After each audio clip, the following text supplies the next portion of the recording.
Welcome to my YouTube channel, Tony Su Vega, your feng shui guru and paranormal expert.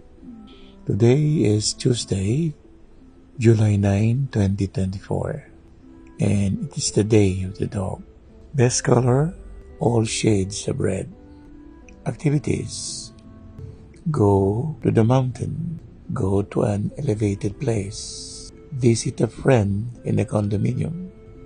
They, the dog, pertains to the energy of the mountain, and the mountain is Ken, Gen. It is a male, young energy of the earth.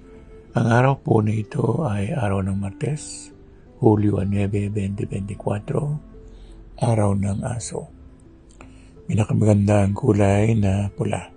Mga gagawin sa araw nito may kinalaman sa pagpunta sa mataas na lugar, gaya ng bundok o mga gusali na matataas.